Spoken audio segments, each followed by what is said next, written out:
კორუფცია და შავი ფულის ტრიალი ევროკავშირისა და ბრიუსელის ბიუროკრატიისთვის უცხო არ არის. მაგალითად შეიძლება მოვიყვანოთ საქართველოსთან ურთიერთობა და აქ დაფინანსებული ათობით არასამთავრობო ორგანიზაცია, რომლებიც ხან არჩევნების გაყალბების სქემებსა და პარალელური ხმის დათვლის შედეგებით მანიპულირებაში არიან მხილებული, ხან რევოლუციების მცდელობებსა და პარლამენტზე შტურმის დაფინანსებაში. მაგრამ ამ ყველაფერს თავად ევროკავშირის წევრი ქვეყნების მაგალითებიც ემატება. ყველასთვის ცნობილი კატარგეითისა და ახლა უკვე ფაიზერგეითის სახითაც. დიპსტეიტის ანუ არაფორმალური ოლიგარქიული მმართველობის, ანუ გლობალური ომის პარტიისთვის ეს კორუფციული გარიგებები თუ შეთავაზებები არსებითად პრობლემური არ არის. თუკი რომელიმე მარიონეტი ბრიუსელის პოლიტიკური ელიტიდან დავალებებს კარგად ასრულებს და სირთულეებსაც არ ქმნის, მაშინ ასეთ ეგრეთ წოდებულ მცირე გადაცდომებს ფულთან ურთიერთობაში პატიობენ ხოლმე.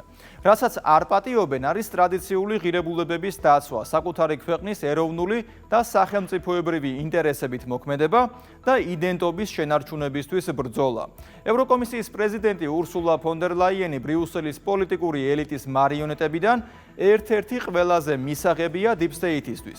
ამიტომაც ევროპარლამენტში უნდობლობის კენჭისყრის მიუხედავად მის წინააღმდეგ არც პოლიტიკური განცხადებები ისმის მართულ ევროპულ მედიაში და არც მართული ევროკრატები იღებენ ხმას. ურსულა ფონ დერ ლაიენისა და მისი ფინანსური მაქინაციების საკითხი კომპანია ფაიზერთან გაფორმებული შეთანხმების ხელახლა გააქტიურებამ გამოიწვია. სახელით შესაბამისი ეწოდა ფაიზერგეითი. ევროკავშირის უზენაესმა სასამართლომ გააუქმა ევროკომისიის გადაწყვეტილება, რომლის მიხედვითაც ევროკომისიის პრეზიდენტს ურსულა ფონ დერ ლაიენსა და ფაიზერის აღმასრულებელ დირექტორს ალბერტ ბურლა შორის გაცვლილ შეტყობინებებზე გაზეთ New York Times წვდომა არ მიეცა. საუბარია პანდემიის დროს ამ ორ შორის მიმოწერასა და შემდეგ ევროკომისიის მიერ ფაიზერის ვაქცინების შესყიდვაზე, რამაც მაშინაც ბევრი შეკითხვა გააჩინა. ეს მიმოწერა მაშინ არ გასაჯაროვდა. დღეს უკვე სასამართლომ დაადგინა, რომ საჭიროა ამ საკითხზე მეტი დეტალის გაჟღერება, მაგრამ ევროპარლამენტში დებატებისას ფონ დერ ლაიენისგან მხოლოდ თავდასხმები ისმოდა იმ დეპუტატების მიმართ, ვისაც სწორედ ფინანსების გამჭვირვალობა და დახარჯული თანხების მიზნობრიობა აინტერესებდა. ფონ დერ ლაიენზე ეჭვები და განსაკუთრებით ფინანსების ხარჯვაზე შეკითხვები ფაიზერგეითით არ სრულდება. ფონ დერ ლაიენი 2013-2019 წლებში გერმანიის თავდაცვის მინისტრი იყო ანგელა მერკელის კანცლერობის პერიოდში. ის ამ დროსაც სკანდალში გაეხვა და სკანდალიც ისევ ფინანსებსა და მისი სამინისტროს მიერ თანხების ხარჯვას უკავშირდებოდა. საუბარი ეხება 2019 წელს ბუნდესტაგში საგამოძიებო კომისიის შექმნას. 2018 წლის ბოლოს გერმანიის პროკურატურაში შევიდა ანონიმური განცხადება, რომელიც აუდიტის ფედერალური პალატის საიდუმლო ანგარიშს ეფუძნება.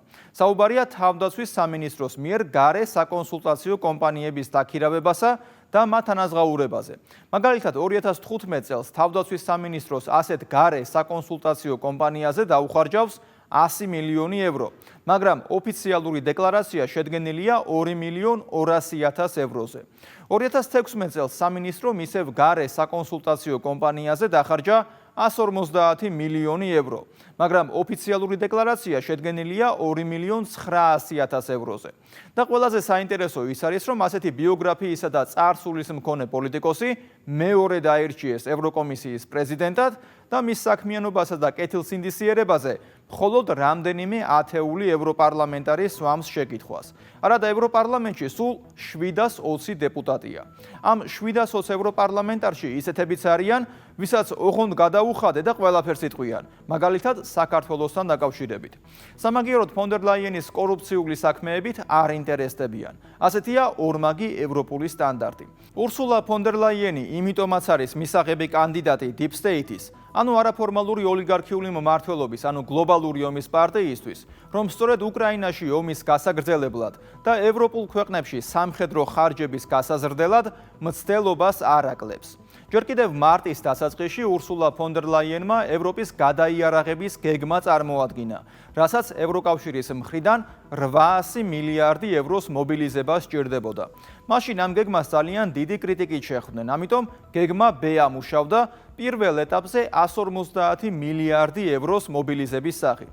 ეს 150 მილიარდი ევრო ევროკავშირს სესხით უნდა მიეღო. მაისის ბოლოს ეს გეგმა დამტკიცდა. სქემა შემდეგნაირია. ევროკავშირში შეიქმნება ფონდი, რომელიც ევროკავშირის სახელით, ანუ მისი საკრედიტო შესაძლებლობების გამოყენებით მოიზიდავს სესხს და შემდეგ გადასცემს იმ წევრ თუ პარტნიორ ქვეყნებს, რომლებიც თავდაცვისთვის თანხას მოითხოვენ. წევრმა ქვეყნებმა სესხის აღებისას ევროკომისიას უნდა წარუდგინონ შესაბამისი გეგმა თუ რა თანხას, რა მიმართულებით დახარჯავენ. ევროკომისია კი მიიღებს ფართო კონტროლს წევრ ქვეყნებში სამხედრო წარმოებაში ინვესტიციებზე. თავდაცვის ყველა გეგმა ბრიუსელთან იქნება შესათანხმებელი. შესაბამისად, საბოლოო სიტყვაც ევროკომისიაზე, ანუ ურსულა ფონ დერ ლაიენზე იქნება დამოკიდებული. ეს არის ევროკომისიისა და ბრიუსელის მხრიდან წევრი ქვეყნებისთვის სუვერენიტეტის წართმევის კიდევ ერთი ნაბიჯი, ვინაიდან აქამდე თავდაცვის სფერო სრულად კონტროლდებოდა წევრი ქვეყნების ხელისუფლების მიერ. ევროპარლამენტში დაგეგმილი ევროკომისიის პრეზიდენტის იმპიჩმენტის შესახებ ნახეთ დათა გვასალიას სიუჟეტი. ევროკავშირი ერთი მხრივ რომ ბიუროკრატიულ ჭაობშია, რომელიც გარედან ნაკარნახევი გადაწყვეტილებებით ანგრევს ევროპის ღირებულებათა ფუნდამენტებს, უსაფრთხოებასა თუ ეკონომიკას, ეს არ ახალია. წლებია, რაც ევროკომისია ურსულა ფონ დერ ლაიენის ხელმძღვანელობით კავშირისთვის საზიანო გადაწყვეტილებებს ერთმანეთის მიყოლებით იღებს, დაწყებული უკონტროლო მიგრაციით. მოდით, დავამტკიცოთ, რომ ევროპას შეუძლია მიგრაციის ეფექტიანად და თანაგრძნობით მართვა.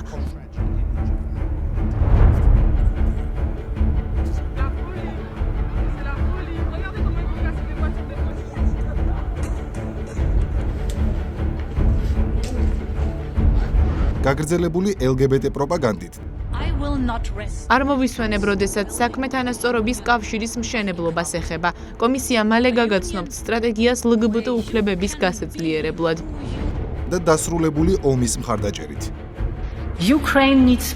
უკრაინას სჭირდება მშვიდობა ძალის მეშვეობით, ევროპას სურს მშვიდობა ძალის მეშვეობით. უკრაინას უნდა მიეცეს უსაფრთხოების მყარი გარანტიები. თითოეული მათგანი მიზანმიმართულად და გეგმაზომიერად უთხრის ძირს ერთდროს ძლიერი ევროპის ცნებას. და თუ გვინდა უკეთ გავიგოთ, როგორ დაემსგავსა ევროკავშირი არსებობის უკანასკნელ წლებში მყოფ საბჭოთა კავშირს, ბრიუსელის ნომერ პირველ ბიუროკრატზე უნდა ვისაუბროთ. მის ფონ დერ ლაიენ, თქვენ დემოკრატიის სირცხვილი ხართ, დეინდუსტრიალიზაცია, ფასების აფეთქება, თავისუფლების გაუქმება, დემოკრატიის მოშლა, ცენზურა და მოქალაქეების შევიწროება. აი ესაა თქვენი პოლიტიკა, ქალბატონო ფონ დერ ლაიენ. უნდა გრცხვენოდეთ, თქვენ და თქვენი მეგობარი ფაიზერი მილიარდების ოდენობის კონტრაქტზე გარიგდით. პროდუქტის შესყიდვაზე, რომელიც რბილად რომ თქვათ გამოუსადეგარი იყო. უარის შემთხვევაში კი საზიანო და არაერთ შემთხვევაში ლეტალურიც კი. კიდევ ერთხელ ვიმეორებ, უნდა გრცხვენოდეთ. ყოველ შემთხვევაში გუშინ წინ ევროკავშირის უზენაესმა სასამართლომ დაადგინა, რომ არ გქონდათ უფლება ვაქცინის კონტრაქტების შინაარსი დაგემალათ. არსებობს არაერთი გამოძიება, რომელიც თქვენს წინააღმდეგ მიმდინარეობს კორუფციის ნიშნით. თქვენ ხართ ევროკომისიის პრეზიდენტი და არა კორუფციის პრეზიდენტი. თქვენ არ უნდა აგირჩიონ ხელახლა. თქვენ სირცხვილით და შეურაცხყოფით უნდა გაგაძევონ ამ პარლამენტიდან, რომელსაც თქვენ არ ეკუთვნით.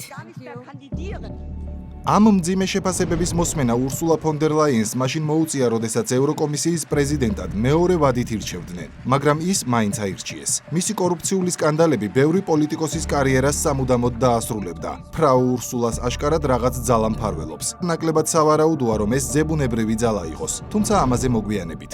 მანამდე კი მთავარი თემა. ევროკომისიის პრეზიდენტისთვის 10 ივლისი ნამდვილად მძიმე დღე იქნება. ევროპარლამენტარები ურსულა ფონ დერ ლაიენის მიმართ უნდობლობის გამოცხადებას კენჭს უყრიან, რომელსაც რუმინელი ევროპარლამენტარი ჯორჯ პიპერეა ხელმძღვანელობს. ბრალდებები მოიცავს პანდემიის პერიოდის საიდუმლო გარიგებებს, ინსტიტუციური ძალაუფლების ბოროტად გამოყენებას და საპარლამენტო პროცესის უხეშუგულებელ ყოფას. დღევანდელი წინადადება ეხება სერიოზულ ფაქტებსა და დარღვეულ პრინციპებს. გამჭვირვალობის ნაკლებობა და მართლმსაჯულებისადმი უპატივცემულობა დასტურდება ევროპის სასამართლოს გადაწყვეტილებით ფაიზერ-გეიტსის საქმეში. საუბარია იმ გადაწყვეტილებაზე, რომლის შესრულებაზეც ევროკომისიამ უარი თქვა. მიზეზი, რამაც ბრიუსელში პოლიტიკური ტემპერატურა აწია, ეგრეთ წოდებულ Pfizer Gate-ის სკანდალს უკავშირდება. კერძოდ ევროკომისიის პრეზიდენტსა და Pfizer-ის გენერალურ დირექტორ ალბერტ ბურლას პირად ტექსტურ მიმოწერას. მესიჯებს, რომელთა გამოქვეყნებაზე ფონ დერ ლაიენი მტკიცედ ამბობს უარს. მიუხედავად ევროკავშირის სასამართლოს მკაცრი გადაწყვეტილებებისა 2025 წლის მაისში, რომელმაც იგი გამჭვირვალობისა და ანგარიშვალდებულების დარღვევისთვის მკაცრად გააკრიტიკა, რაც კიდევ უფრო ამძაფრებს ბრალდებებს ფონ დერ ლაიენის მიერ ძალაუფლების ცენტრალიზებასა და გაუმჭვირვალე მმართველობაზე ევროკავშირის აღმასრულებელი ხელისუფლების გულში. კორუფცია ერთპიროვნული გადაწყვეტილებები და ევროპელი გადასახადების გადამხდელთა ინტერესების უგულებელყოფა. ეს ის საკითხებია, რაც Pfizer Gate-ის სკანდალმა გამოაჩინა და აღმოჩნდა, რომ ბრიუსელის ბიუროკრატია, რომელიც გამუდმებით სხვებს ჭკუას ასწავლის, თუ როგორ უნდა იცხოვრონ და რას ნიშნავს დემოკრატია, თავად ყოფილან დემოკრატიულ ვაკუუმში. კერძოდ, ეს სამართლებრივი დავა, რომელმაც урსულა ფონ დერ ლაიენისთვის უნდობლობის საკითხი დღის წესრიგში გააჩინა, მას შემდეგ დაიწყო, რაც New York Times-მა და ბრიუსელის ბიუროს ყოფილმა ხელმძღვანელმა კომისიის წინააღმდეგ სარჩელი შეიტანეს. ისინი აპროტესტებდნენ კომისიის გადაწყვეტილებას უარი ეთქვა შეტყობინებების გასაჯაროვებაზე. საუბარია იმ შეტყობინებებზე, რომლებზეც ალბერტ ბურლამ, Pfizer-ის დირექტორმა, 2021 წლის ინტერვიუში ისაუბრა. მისი თქმით, ამ მიმოწერამ ფონ დერ ლაიენსა და Pfizer-ს შორის ღრმა ნდობა დაამყარა და ხელი შეუწყო შეთანხმებას, რომლის მიხედვითაც ევროკავშირმა Pfizer-ისგან ვაქცინის 1,8 მილიონ დოზამდე შეიძინა. ეს იყო პანდემიის პერიოდში ევრობლოკის მიერ დადებული ყველაზე მასშტაბური კონტრაქტი ვაქცინებზე, რომელიც 900 მილიონ დოზას მოიცავდა და დამატებით 900 მილიონ დოზაზე ახალი კონტრაქტის გაფორმების შესაძლებლობასაც იძლეოდა. სიტუაციას კიდევ უფრო ამძიმებს ის ფაქტი, რომ 2022 წელს ევროპელმა ომბუდსმენმა დაასკვნა, ტექსტური შეტყობინებების გასაჯაროებისთვის კომისიამ ძალისხმევა არ გასწია, რაც ადმინისტრაციულ დარღვევად შეაფასა და ამას ევროკავშირის ინსტიტუტებისთვის გამოფხიზლების ზარი უწოდა. სწორედ ამ სკანდალის შემდეგ ევროპარლამენტარ პიპერეას ინიციატივით წამოწყებულმა წინადადებამ მოიპოვა 70-ზე მეტი ხელმოწერა მემარჯვენე ევროპარლამენტარებისგან, რაც ევროპარლამენტში ფორმალური დებატებისა და კენჭისყრის დასაწყებად საკმარისია. დებატები 7 ივლისს გაიმართა, სადაც ევროკომისიის პრეზიდენტს მძიმე განცხადებების, პასუხების დროს კი ხმაურის მოსმენა მოუწია. და სწორედ აქ გამოჩნდა, რაოდენ მძიმე ვითარებაშია გარედან მართული ევრობიუროკრატიის ხელმძღვანელობით ევროპული გაერთიანება. როდესაც უმეტესობა ჩვენგანი კოვიდის პერიოდში იტანჯებოდა, ზოგიერთი ადამიანი ამ კრიზისს გასამდიდრებლად იყენებდა. თუმცა მსოფლიოს კრიზისები კი არ ანგრევს, არამედ სიხარბე იმ ადამიანებისა, ვინც ამ კრიზისების მონეტიზაციას ცდილობს. დღევანდელი წინადადება, ძვირფასო კოლეგებო, ევროკავშირის მოქალაქეებს მოუწოდებს დაიწყონ ფიქრის პროცესი. მე მოვდივარ ქვეყნიდან, რომელსაც 45 წლიანი ტოტალიტარიზმის გამოცდილება აქვს. დარწმუნებით გეუბნებით, აღმოსავლეთ ევროპის არც ერთი მოქალაქე არ ისურვებს იმ დროის დაბრუნებას. ჩვენ უარყოფთ საბჭოთა თუ რუსულ მოდელებს. ჩვენ ვიმყოფებით იმ 450 მილიონი მოქალაქის სახლში, რომელსაც ევროკავშირი ჰქვია. ამ ადამიანებმა მოგმართეს თხოვნით, რომ ამ სახლში წესრიგი დავამყაროთ. როგორც ჩერჩილმა თქვა, ეს დასასრულის დასაწყისია. 35 მილიარდი ევროს ოდენობის საჯარო სახსრების შესახებ მოლაპარაკებები SMS-ის მეშვეობით გაიმართა. ეს ყველაფერი სატენდერო წინადადების გარეშე, მანდატის გარეშე, გამჭირვალობის გარეშე მოხდა. ევროკავშირის სასამართლომ ეს დაადასტურა. თქვენ მარტო მოქმედებდით. ყოველგვარ დემოკრატიულ ჩარჩოს გასცდით. ეს შეცდომა მხოლოდ თქვენ არ გეკუთვნით. Pfizer Gate ადმინისტრაციული შეცდომა არ არის. ეს გახლავთ ძალაუფლების ბოროტად გამოყენება. ეს სიმბოლოა გაცილებით უფრო სერიოზული გადახვევისა და მიანიშნებს ევროპაზე, რომელიც ხალხის მიღმა ჩრდილში იმართება. თქვენი ხელმძღვანელობის პირობებში კომისია კერძო ინტერესების, არასამთავრობო ორგანიზაციებისა და შემცირების იდეოლოგიის იარაღად გადაიქცა, რომელიც ხშირად უცხოა ჩვენი ცივილიზაციის ფუნდამენტური პრინციპებისთვის, რასაც თქვენ ტრანზიციას უწოდებთ, ათასობით ევროპელისთვის სასჯელად იქცა. რასაც თქვენ მწვანე შეთანხმებას ეძახით, ჩვენი ფერმერებისთვის, ხელოსნებისთვის, მრეწველებისთვის ხშირ შემთხვევაში დახშობას გავს. და რასაც თქვენ ევროპულ ღირებულებებს უწოდებთ, ძალიან ხშირად ემსგავსება ცენზურას იმ ადამიანების მიმართ, ვინც გაბედავს განსხვავებულად ფიქრს. ეს არის ის ევროპა, რომელსაც თქვენ იცავთ, ქალბატონო. ევროპა, სადაც გადაწყვეტილებები დებატების გარეშე მიიღება. და ამ კრიტიკული ბრალდებების შემდეგ урსულა ფონ დერ ლაიენმა თავის დაცვის მარტივ გზას მიაგნო. ისე ჩანს თითქოს ფრაზები, რომელიც მან გამოიყენა ერთ კონკრეტულ სახელმძღვანელოში წერია, რომელსაც არაფორმალური ოლიგარქიული მმართველობის, იგივე Deep State-ის მართული ადამიანები მსოფლიოს სხვადასხვა წერტილში, სხვადასხვა ტიპის კრიტიკის პასუხად იყენებენ. კერძოდ, როდესაც ამ მართულ პოლიტიკოსებს კონკრეტული ფაქტების შესაბამისად აკრიტიკებენ, ისინი თითქოს ჯადოსნური სკივრიდან იღებენ სიტყვებს, რუსული ინტერესები, შეთქმულების თეორიები და გონიათ ასე ყველა პასუხისმგებლობას გაექცევიან. სწორედ ეს მოხდა კორუფციულ სკანდალში გახვეული ფრაუ ურსულას შემთხვევაშიც. It is taken right from the oldest playbook of extremists. ეს ყველაფერი აღებულია ექსტრემისტების უძველესი სახელმძღვანელოდან. შეგვიძლია მივყვეთ ბატონ პიპერიას და მის შეთქმულებებითა და ეგრეთ წოდებული ბოროტი გეგმებით სავსე სამყაროს, რომელსაც იგი ბრიუსელს უწოდებს. ან შეგვიძლია მკაფიოდ ვისაუბროთ ის, რაც სინამდვილეში ხდება და ეს გახლავთ კიდევ ერთი უხეში მცდელობა, რომ განხეთქილება შემოიტანონ ჩვენს ინსტიტუტებში. We have entered into an age ჩვენ შევაბიჯეთ ეპოქაში და ეს თქვენს გესმით, სადაც მიმდინარეობს ბრძოლა დემოკრატიასა და ანტილიბერალიზმს შორის. არ არსებობს არანაირი მტკიცებულება, რომ მათ აქვთ რაიმე რეალური პასუხი, მაგრამ არსებობს უხვი მტკიცებულება იმისა, რომ მათი უმრავლესობა მხარდაჭერილია ჩვენი მტრების და მათი მარიონეტების მიერ, რუსეთში ან სხვაგან. თქვენი მხრიდან კი ისმის მოწოდებები, რომლებიც შეთქმულების თეორიებით საზრდოობს. ანტივაქსერებიდან დაწყებული პუტინის აპოლოგეტებით from დასრულებული. anti-vaxxers to Putin apologists. ურსულა ფონ დერ ლაიენმა ფაქტობრივად ყველას, ვინც მას აკრიტიკებს, პუტინის აპოლოგეტი და ექსტრემისტი უწოდა. მისი განცხადებებიდან მთავარი გზავნილი იყო ის, რომ თუ მებრძვით, ებრძვით დემოკრატიას. დებატები ურსულა ფონ დერ ლაიენის იმპიჩმენტზე დაიწყო. სრული აბსურდია. ფონ დერ ლაიენი ამტკიცებს, რომ ეს არ ეხება მის კორუფციას და Pfizer Gates. ამბობს, რომ ვინც მას აკრიტიკებს, სინამდვილეში ევროკავშირისა და დემოკრატიის წინააღმდეგ და არა პირადად მის წინააღმდეგ გამოდის. არადა ურსულა ფონ დერ ლაიენს ხომ რეალურად მარტივ კითხვებზე უნდა გაეცა პასუხი. როგორ და რატომ გაფორმდა 35 მილიარდიანი კონტრაქტი მხოლოდ SMS-ების მეშვეობით, ყოველგვარი დებატისა და გამჭვირვალობის გარეშე უმსხვილეს ამერიკულ კომპანიასთან. ან შემდეგ, რატომ დამალა მან ეს მიმოწერა? თუმცა როგორც ჩანს, SMS-ებით გაფორმებული კონტრაქტები, რომელიც კომპანიების ინტერესში უფროა ვიდრე მოსახლეობის, რასაც თანსდევს კორუფციული სკანდალებიც, ურსულა ფონ დერ ლაიენის პოლიტიკურ კარიერას უწყვეტი ხაზივით თან გასდევს. Pfizer Gate ხომ მისთვის პირველი კორუფციული სკანდალი არ ყოფილა. მისით ბუნდესტაგში შექმნილი საგამოძიებო კომისიაც კი დაინტერესდა, როდესაც ის გერმანიის თავდაცვის სამინისტროს ხელმძღვანელობდა.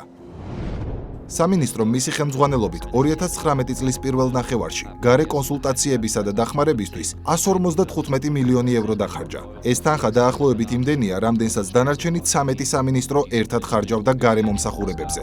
მაშინაც მსგავსად Pfizer Gate-ისა ფონ დერ ლაიენის მიმართ კითხვები კონტრაქტების დადების წესს ეხებოდა. საკითხთან დაკავშირებით მაშინ ბუნდესტაგში საგამოძიებო კომისიაც შეიქმნა. პოლიტიკო წერდა. ბუნდესტაგი ამჟამად ამ საქმეზე მოსმენებს მართავს. მათ შორის ფონ დერ ლაიენის ოფისში სახელმწიფო შესყიდვების წესების გვერდისავლის ბრალდებებს, როდესაც კომპანიებს მილიონობით ევროს ღირებულების კონტრაქტები მიენიჭა. ბოლო დღეებში ამ მოსმენებმა დრამატული სახე მიიღო, რადგან მთავარი მოწმეების ჩვენებები, როგორც ჩანს, სამინისტროში სისტემატური კორუფციის შესახებ ეჭვებს ადასტურებს. საინტერესოა ის ფაქტიც, რომ Pfizer Gate-ის მსგავსად ფონ დერ ლაიენს თავდაცვის მინისტრობის დროს კონტრაქტორებთან SMS-ების მეშვეობით აქვს კონტრაქტებზე შეთანხმება მიღწეული, მაგრამ მაშინაც ეს SMS-ები დამალეს. ისინი ტელეფონიდან წაიშალა მას შემდეგ, რაც საგამოძიებო კომისიამ მოითხოვა. მიზეზად კი ფონ დერ ლაიენის გარემოცვამ ტექნიკური პრობლემა დაასახელა. ამ ფაქტმა კი კორუფციის შესახებ ეჭვები კიდევ უფრო გაამყარა, განსაკუთრებით იმ ფონზე, როდესაც დასავლური მედია წერდა.